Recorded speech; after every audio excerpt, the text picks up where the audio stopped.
जय हिंद। नमस्कार साथियों, आप सभी लोगों का मोस्ट वेलकम है आज के इस नए क्लास में। साथियों, आज के इस क्लास में हम सभी लोग पढ़ने वाले हैं एसएससी एमटीएस के एग्ज़ाम के लिए मोस्ट इम्पॉर्टेंट क्वेश्चन को, जो कि आपके एसएससी एमटीएस के एग्ज़ाम के लिए काफ़ी इम्पोर्टेंट है। तो आप सभी लोग जो इस क्लास को बिल्कुल अच्छी तरीके से लास्ट तक देखिएगा, जिससे कि आप जो इन सभी क्वेश्चन को अच्छी तरीके से याद कर पाएंगे और आप सभी लोग अपने एग्जाम में सभी क्वेश्चन को आसानी तरीके से जो बना भी पाएंगे। तो चलिए फिर क्लास को स्टार्ट करते हैं। उनसे पहले यदि आप इस चैनल पर पहली बार जुड़े हैं तो आप जो है इस चैनल को सब्सक्राइब कर लीजिए और सब्सक्राइब करके आप जो है ऑल नोटिफिकेशन को ज़रूर ऑल पे दबा लीजिए, जिससे कि जब भी क्लास स्टार्ट हो सबसे पहले क्लास का नोटिफिकेशन आपके पास पहुंच सके। तो आप जो इस चैनल को सब्सक्राइब कर लीजिए और सब्सक्राइब करके आप इस क्लास को जो है लाइक ज़रूर कर लीजिएगा। तो चलिए क्लास को स्टार्ट करते हैं। और यहाँ पे देखिएगा पहला नंबर क्वेश्चन क्या है। पहला नंबर क्वेश्चन दिया गया है कि कंचनजंगा पर्वत किस राज्य में स्थित है। दोस्तों, हर एक क्वेश्चन आपको बिल्कुल इंपॉर्टेंट और सिलेक्टेड क्वेश्चन लिए गए हैं, जो आपके परीक्षा में 100% ये सभी क्वेश्चन पूछेंगे। अच्छे से आप लोग जो है इन सभी क्वेश्चन को याद कर लीजिएगा, क्योंकि हर एक क्वेश्चन बिल्कुल इंपॉर्टेंट और सिलेक्टेड क्वेश्चन लिए गए हैं। बताइए कि कंचनजंगा पर्वत किस राज्य में स्थित है। तो याद रखिएगा, कंचनजंगा पर्वत जो ये आपके सिक्किम राज्य में है। ऑप्शन सी इस क्वेश्चन का सही जवाब है, ये आप सभी लोग याद रखिएगा। इंग्लिश में भी आपको इंग्लिश में भी क्वेश्चन रहेगा कि in which state is Kanchenjunga located, यानी कि आपको हर एक क्वेश्चन का जो है ना इंग्लिश में भी क्वेश्चन रहेगा और हिंदी में भी, क्योंकि आप लोग का सबसे ज़्यादा कमेंट अगर देखते हैं तो यही रहता है कि हिंदी और इंग्लिश मीडियम दोनों क्वेश्चन लाइएगा। देखिए अगला क्वेश्चन है आप लोग का कि भारत का सबसे लंबा राष्ट्रीय राजमार्ग कौन सा है। बताइए कि भारत का सबसे लंबा राष्ट्रीय राजमार्ग कौन सा है। तो आप सभी लोग याद रखिएगा, भारत का सबसे लंबा राष्ट्रीय राजमार्ग जो है आपके NH44 है, जो कि ऑप्शन यहाँ पे आप लोग का बी बिल्कुल ही सही जवाब है। अगला क्वेश्चन आप लोग देखिएगा, क्वेश्चन दिए गए हैं कि योजना आयोग की स्थापना कब हुई थी। बताइए आप सभी लोग कि योजना आयोग की स्थापना कब हुई थी। तो याद रखिएगा, योजना आयोग की स्थापना की गई थी आपके 1950 में। ऑप्शन ए कीजिएगा सही जवाब, 1950 में हुई थी। अगला क्वेश्चन आप सभी लोग देखिएगा, क्वेश्चन है कि किस मंदिर को ब्लैक पगोडा भी कहा जाता है। लगाइए आंसर आप लोग कि किस मंदिर को जो है ब्लैक पगोडा भी कहा जाता है। तो ब्लैक पगोडा जो है कोणार्क सूर्य मंदिर को कहते हैं, जो कि ऑप्शन यहाँ पे आप लोग का सी इस क्वेश्चन का सही जवाब है, कोणार्क सूर्य मंदिर को। अगला क्वेश्चन देखिएगा, क्वेश्चन है कि संविधान सभा के अस्थायी अध्यक्ष कौन थे। बताइए कि संविधान सभा के अस्थायी अध्यक्ष कौन थे। तो याद रखिएगा, आप संविधान सभा के अस्थायी अध्यक्ष जो है कौन हो जाएंगे। तो डॉक्टर राजेंद्र प्रसाद जो है ये संविधान सभा के अस्थायी अध्यक्ष थे। ऑप्शन ए कीजिएगा सही जवाब। और आप लोग कमेंट करके बताएंगे कि संविधान सभा के अस्थायी अध्यक्ष कौन थे। आप लोग सभी लोग कमेंट कीजिए। अगला क्वेश्चन आता है कि भारत का राष्ट्रीय पशु कौन सा है। चलिए बताइए कि भारत का राष्ट्रीय पशु कौन सा है। तो याद रखिएगा, भारत का राष्ट्रीय पशु आपके कौन हो जाएंगे। तो यहाँ पर हो जाएंगे बाघ आपका, जिसको टाइगर बोलते हैं। ऑप्शन बी यहाँ पे सही जवाब है। अगला क्वेश्चन आता है कि जय जवान जय किसान का नारा किसने दिया था। बताइए कि हु गिव द स्लोगन जय जवान जय किसान। तो यह स्लोगन किसने दिया है। तो यह दिए हुए आपके लाल बहादुर शास्त्री जी, जो कि ऑप्शन यहाँ पे आप लोग का बी सही जवाब है, लाल बहादुर शास्त्री। अगला क्वेश्चन देखिएगा, क्वेश्चन दिए गए हैं कि भारत का पहला उपग्रह कौन सा था। दोस्तों, हर एक क्वेश्चन इंपॉर्टेंट क्वेश्चन है। अगर आप लोग याद करके जाइएगा तो आप लोग 100% अपने एग्जाम में सभी क्वेश्चन को बना पाएंगे। तो भारत का पहला जो है उपग्रह कौन सा था। तो याद रखिएगा, भारत का पहला उपग्रह हो जाएंगे आपके आर्यभट्ट। ऑप्शन यहाँ पे आप लोग का बी जो है सही जवाब है, आर्यभट्ट। अगला क्वेश्चन आप देखिएगा, क्वेश्चन है कि संसद के दोनों सदनों की संयुक्त बैठक की अध्यक्षता कौन करता है। बताइए कि संसद के दोनों सदनों की संयुक्त बैठक की अध्यक्षता कौन करता है। तो संसद के दोनों सदनों की संयुक्त बैठक की अध्यक्षता की जाती है आपके लोकसभा अध्यक्ष के द्वारा, जो कि ऑप्शन ए यहाँ पे आपका सही जवाब है, लोकसभा अध्यक्ष के द्वारा। अगला क्वेश्चन देखिएगा, क्वेश्चन है कि हरियाणा की राजधानी क्या है। बताइए आप सभी लोग कि हरियाणा की राजधानी क्या है। What is the capital of Haryana. तो हरियाणा की कैपिटल आप लोग क्या बता देंगे। तो याद रखिएगा, चंडीगढ़ हो जाएंगे। ऑप्शन ए जो है यहाँ पे बिल्कुल सही जवाब है, चंडीगढ़ है। अगला क्वेश्चन आप सभी लोग देखिएगा। क्वेश्चन है कि कौन सा विटामिन धूप से प्राप्त होता है। बताइए कि कौन सा विटामिन है जो कि धूप से प्राप्त होता है। तो आपको पता होगा विटामिन डी जो है ये आपके धूप से प्राप्त होती है। ऑप्शन यहाँ पे बी जो है सही जवाब है, ये सूर्य की किरण से प्राप्त होती है। अगला क्वेश्चन आता है कि द्रविड़ शैली किससे संबंधित है। तो द्रविड़ शैली जो है ये किससे संबंधित है। तो याद रखेंगे द्रविड़ शैली हो जाएंगे मंदिर वास्तुकला से संबंधित। ऑप्शन यहाँ पे आप लोग बी कीजिएगा सही जवाब। अगला क्वेश्चन आता है कि पहला लोकसभा चुनाव कब हुआ था। बताइए आप सभी लोग कि पहला लोकसभा चुनाव जो है ना कब हुआ था। तो पहला लोकसभा चुनाव हुआ था 1951 से लेकर 1952 में। ऑप्शन यहाँ पे आप लोग का बी सही जवाब है, 1951 से 1952 में। अगला क्वेश्चन आता है कि भाभा परमाणु अनुसंधान केंद्र कहाँ स्थित है। बताइए आप लोग कि भाभा परमाणु अनुसंधान केंद्र कहाँ पे स्थित है। तो याद रखेंगे आप सभी लोग कि भाभा परमाणु अनुसंधान केंद्र जो है ये आपके मुंबई में है। ऑप्शन ए कीजिएगा आप सभी लोग सही जवाब मुंबई में। अगला क्वेश्चन आता है आप सभी लोग का यहाँ पे 50 नंबर है कि महाबलीपुरम किस राज्य में है। बताइए कि Mahabalipuram is in beach state. तो महाबलीपुरम जो है ये आपके हो जाएंगे तमिलनाडु में। ऑप्शन ए कीजिएगा सही जवाब तमिलनाडु में है। अगला क्वेश्चन आता है यहाँ पे 60 नंबर है कि 3 बंदर किसके प्रतीक है। बताइए कि 3 बंदर जो है ये किसके प्रतीक हो जाएंगे। तो 3 बंदर जो है ये आपके गांधी जी की शिक्षाएं की प्रतीक हो जाएंगे। तो ऑप्शन यहाँ पे आप लोग बी कीजिएगा सही जवाब गांधी जी की शिक्षाएं। अगला क्वेश्चन आता है यहाँ पे 70 नंबर है कि चोल वंश का प्रसिद्ध राजा कौन था। बताइए आप सभी लोग कि चोल वंश का प्रसिद्ध यहाँ पे राजा कौन था।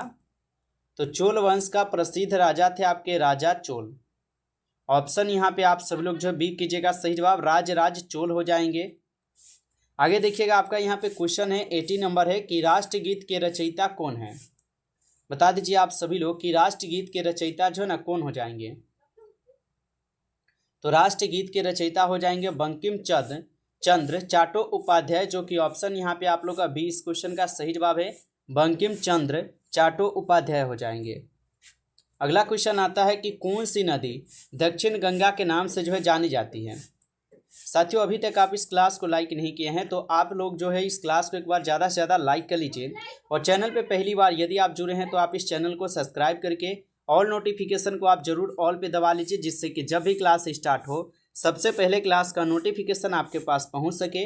तो आप जो इस चैनल को सब्सक्राइब कर लीजिए और क्लास को आप लाइक जरूर कर लीजिएगा। और पीडीएफ के लिए आप लोग कमेंट में बताइएगा, यदि आप लोग को रिवीजन के लिए पीडीएफ चाहिए तो जरूर कमेंट में बताइएगा।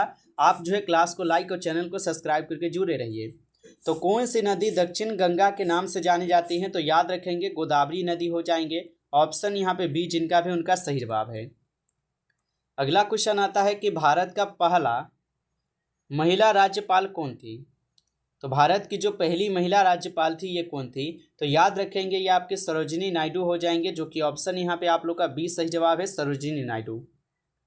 अगला क्वेश्चन आपका आता है कि काजीरंगा राष्ट्रीय उद्यान किस राज्य में है। बताइए कि काजीरंगा राष्ट्रीय उद्यान किस राज्य में है। Kaziranga national park is located in beach state. तो ये हो जाएंगे कहाँ पर। तो आप सभी लोग बता देंगे असम में है। असम में है, ऑप्शन ए यहाँ पे सही जवाब है, याद रखेंगे। अगला क्वेश्चन आता है कि फ्लाइंग सिख जो है ना किसे कहा जाता है। बताइए कि फ्लाइंग सिख जो है ना किसे कहते हैं। तो फ्लाइंग सिख हम सब लोग किसे कहते हैं, मिल्खा सिंह को जो है फ्लाइंग सिख भी कहा जाता है। ऑप्शन ए कीजिएगा सही जवाब। अगला क्वेश्चन आता है 23 नंबर क्वेश्चन है कि सिखों के अध्ययन को क्या कहते हैं। बताइए सिखों के अध्ययन को क्या कहते हैं। तो सिखों के अध्ययन को जो है यहाँ पे बोले जाते हैं, क्या आप सभी लोग बता दीजिएगा।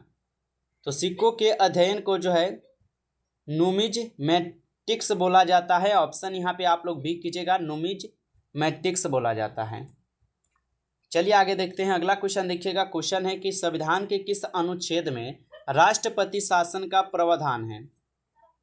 बताइए कि संविधान के किस अनुच्छेद में राष्ट्रपति शासन का प्रावधान है।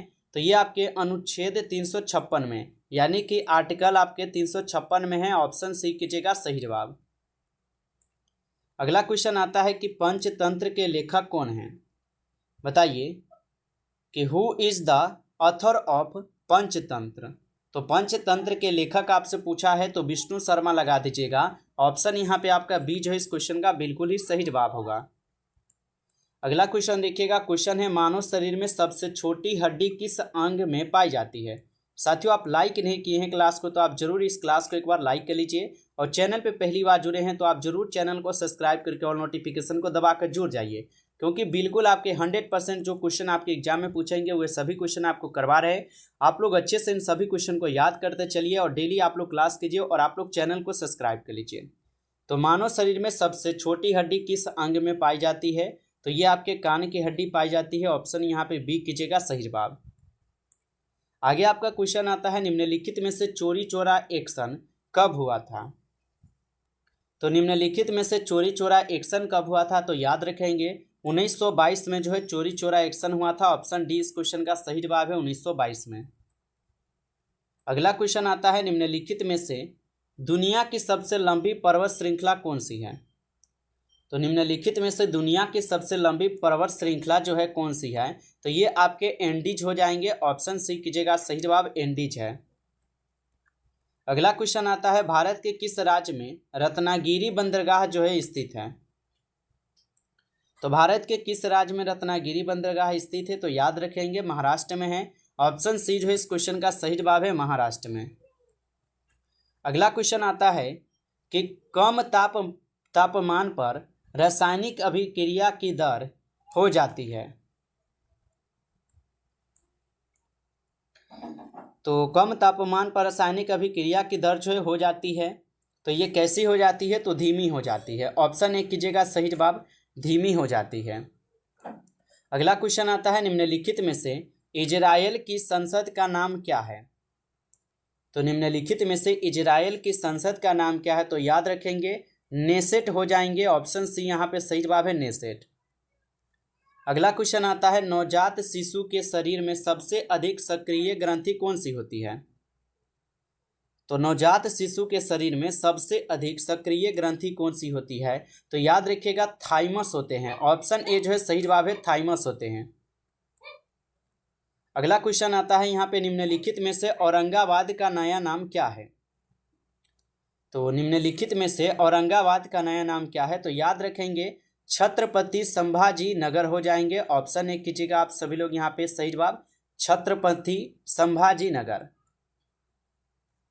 अगला क्वेश्चन आता है कि परमाणु के नाभिक में कौन से यहाँ पे कण होते हैं।